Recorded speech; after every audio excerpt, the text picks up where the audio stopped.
नमस्कार मेरे प्यारे साथियों, स्वागत है आपका अपने YouTube चैनल पवन हिस्ट्री क्लासेज में। साथियों, पिछली वीडियो में मैंने आपको बताया पुरापाषाण काल। पुरापाषाण काल को इतिहासकारों ने अपने अध्ययन सुविधा के लिए 3 भागों में बांटा। उनकी जानकारी मैंने आपको दी। निम्न पुरापाषाण काल, मध्य पुरापाषाण काल और उच्च पुरापाषाण काल। अब मानव ने अपना और ज्यादा विकास किया। अब पुरापाषाण काल से मानव फिर मध्य पाषाण काल की तरफ बढ़ गया। ठीक है, इसमें क्या है, मानव ने अपने देखो मध्य पाषाण काल। अब देखो बात करते हैं मध्य पाषाण काल की। तो मध्य पाषाण काल का जो समय है वो 10,000 BC से 6,000 BC है। क्या मध्य पाषाण काल का समय 10,000 BC से 6,000 BC। इस काल को यानी कि मध्य पाषाण काल को पता क्या कहते हैं? मानव संक्रमण का काल। इस काल का जो मानव है, मानव संक्रमण का प्रतिनिधित्व करता है। यानी प्रतिनिधित्व का मतलब अब ये मानव इतना विकसित हो चुका था कि इसने उपकरणों और अपने रहन सहन में काफी परिवर्तन कर लिया। जब काफी परिवर्तन कर लिया तो फिर इसने परिवर्तन के साथ साथ शिकार का तरीका भी बदल दिया, औजार भी बदले गए। ठीक है, अपनी सुविधा के हिसाब से मानव और भी ज्यादा विकसित हुआ। ठीक, तो मैंने आपको बता दिया मध्य पाषाण काल का समय उसको किसका प्रतिनिधित्व करता है, मानव। ठीक है, उसके बारे में बता दिया। इस काल के मानव ने देखो, पुरापाषाण काल के मानव ने जो भी तकनीकें करी कि निम्न में कुछ अलग थी और मध्य में कुछ और उच्च में कुछ और। अब इस काल के मानव ने मिसाइल क्या तकनीक विकसित करी? मिसाइल टेक्नोलॉजी का विकास किया। किस काल के? मध्य पाषाण काल के मानव ने मिसाइल टेक्नोलॉजी का आविष्कार किया। यानी कि जो आज की मिसाइल है उस दौरान में कौन सी मिसाइल थी? भाला और धनुष बाण। क्या थे? भाला और धनुष बाण उस समय के एक तरह से मिसाइल थी। ठीक है, अब उपकरणों की बात करते हैं। मध्य पाषाण काल के उपकरणों की अगर बात करें तो ये आकार में छोटे, मध्य पाषाण काल के जो उपकरण थे आकार में छोटे थे। और छोटे होने में कौन कौन से उपकरण थे? ब्लेड, क्रोड, त्रिकोण, नवचंद्राकार और समलंब, ये औजार थे मध्य पाषाण काल के मानव के। एक तो जो औजार थे वो छोटे थे और छोटे होने के साथ साथ क्या थे उसमें? ब्लेड है, त्रिकोण थे, क्रोड थे, नवचंद्राकार और समलंब औजार थे।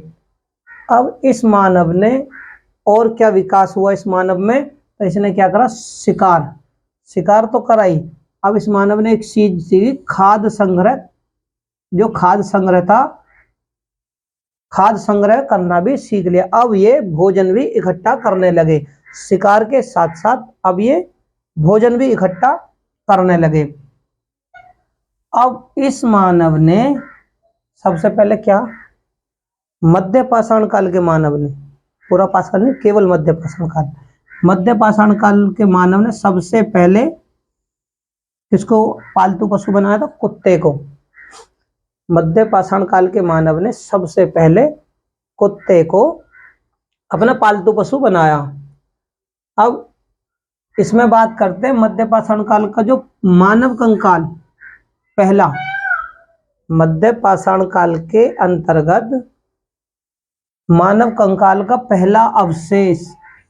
याद रखना कि क्वेश्चन बहुत सारे तरीकों से एग्जामिनर पूछते हैं। इसमें मैं बता रहा हूं मध्य पाषाण काल और मध्य पाषाण काल का मानव कंकाल का पहला अवशेष किसका? मध्य पाषाण काल का।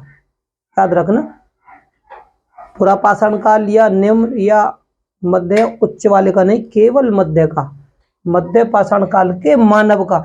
यानी कि पुरापाषाण काल में मानव किसी और तरीके का था और अब मध्य में किसी और का, और जो इसके बाद में नव पाषाण आएगा उसमें मानव और भी ज्यादा विकसित हो जाएगा।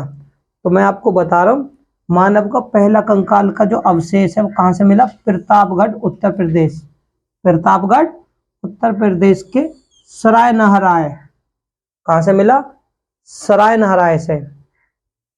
मेहदा से और वेलन घाटी से क्या मिले?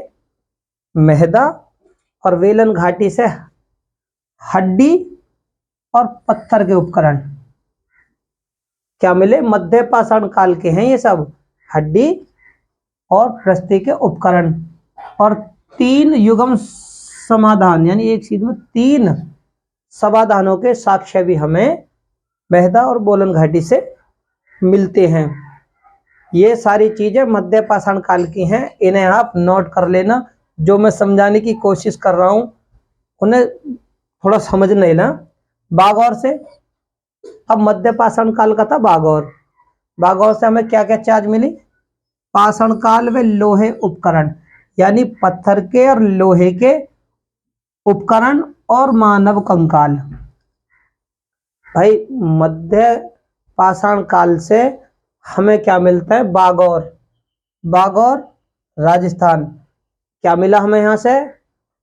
पाषाण व लोहे के उपकरण, यानी पत्थर के और लोहे के तो उपकरण मिले, हथियार, औजार, ठीक है, और मानव के कंकाल।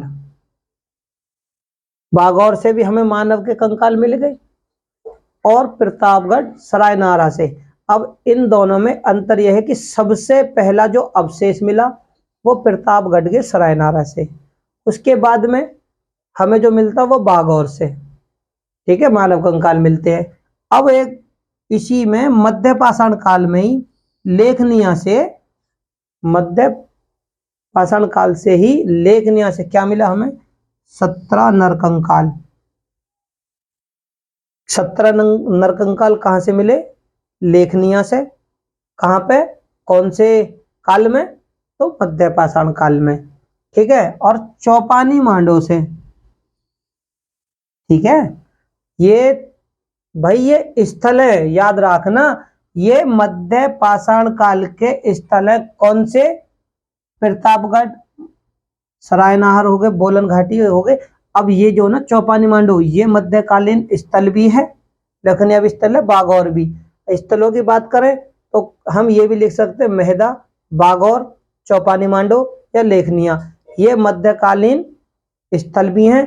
और स्थलों के साथ साथ इनसे हमें क्या क्या उपकरण मिले या क्या क्या हमें पुरातात्विक साक्ष्य मिले, ये भी चीज, यानी क्वेश्चन कोई भी हो ये भी पूछ सकता है कि भाई लेखनिया से हमें क्या मिला? तो 17 नरकंकाल। लेकिन काल कौन सा था? तो मध्य पाषाण काल। ये सब चीजें आप याद कर लेना कि मध्य पाषाण काल स्थल कौन सा है। भाई 4 दे दिए, चारों में से ऑप्शन पूछने लगे, कोई कोई दूसरे काल का, कोई तीसरे का, कोई इस तरीके से अगर दे देता है, पूछने लगते हैं चौपानी मांडो कौन से काल का है, तो आपने बताना है कि मध्य पाषाण काल का है, ठीक है। चौपानी मांडो से क्या मिला हमें? चूल्हा और चक्की, चूल्हा, चक्की और मूसल। यानी कि अब जो मानव है मध्य पाषाण काल का, ये इतना विकसित हो गया कि इसने चूल्हा आग जलाने के लिए, चक्की आटा पीसने के लिए, और मूसल धान या गेहूं या बाजरा कूटने के लिए, इनका उपयोग मध्य पाषाण कालिक मानव करने लगा। अब जब ये इनका प्रयोग करता है तो अब इसमें देखो मध्य पाषाण काल में ही, यानी कि पिछली वीडियो में मैंने आपको बताया अग्नि से परिचित तो पूरा पाषाण काल का मानव हुआ था, केवल परिचित, लेकिन उसने आमतौर पर या रोजाना इस अग्नि का प्रयोग करना नहीं सीखा था। अग्नि का प्रयोग मध्य पाषाण काल के मानव ने सीखा।